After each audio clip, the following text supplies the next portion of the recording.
অফিসে যে পানি খাইছি, পানি খাওয়ার পর থেকে খুব খারাপ লাগতেছে, তারপর থেকে বমি, পেট ব্যথা, পরে হচ্ছে মেডিকেলে পাঠাই দিয়েছে আমাদের। ডিএসমিনে দুপুরবেলা পানি খেয়েছিল, পানি খাওয়ার পরে তারপরে এই যে রুগীগুলো আহত। পানি খাওয়ার পর থেকে বমি আর এই যে শরীর খারাপ হওয়া শুরু হয়েছে।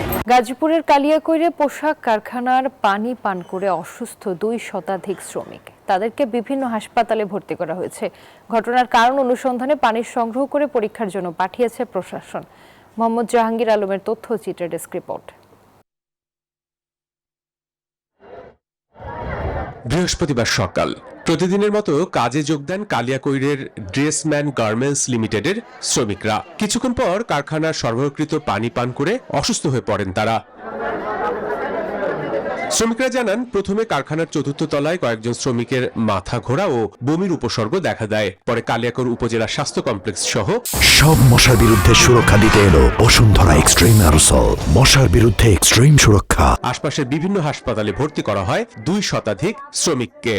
অফিসে যে পানি খাইছি, পানি খাওয়ার পর থেকে খুব খারাপ লাগতেছে, তারপর থেকে বমি, পেট ব্যথা, পরে হচ্ছে মেডিকেলে পাঠাই দিয়েছে আমাদের। ডিএসমিনে দুপুরবেলা পানি খেয়েছিল, পানি খাওয়ার পরে তারপরে এই যে রুগীগুলো আহত। পানি খাওয়ার পর থেকে বমি আর এই যে শরীর খারাপ হওয়া শুরু হয়েছে।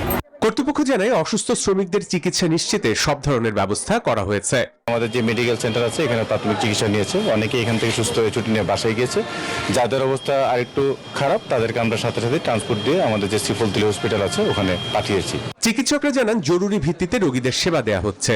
খাবার পানি খাওয়ার পর থেকে তারা পেটে ব্যথা এবং শ্বাসকষ্ট অনুভব করেছে এবং আসার পরে আমরা আমাদের হাসপাতালে সব রোগীকে প্রাথমিক চিকিৎসা দিয়েছি এবং সমস্ত ওষুধ হাসপাতাল থেকে আমরা সাপ্লাই দিয়েছি। কারখানার পানি সংগ্রহ করে পরীক্ষার জন্য পাঠানো হয়েছে বলে জানান উপজেলা নির্বাহী কর্মকর্তা।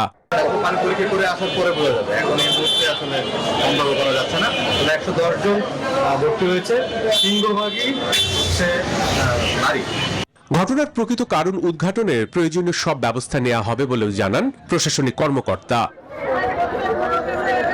Desk report, news 24।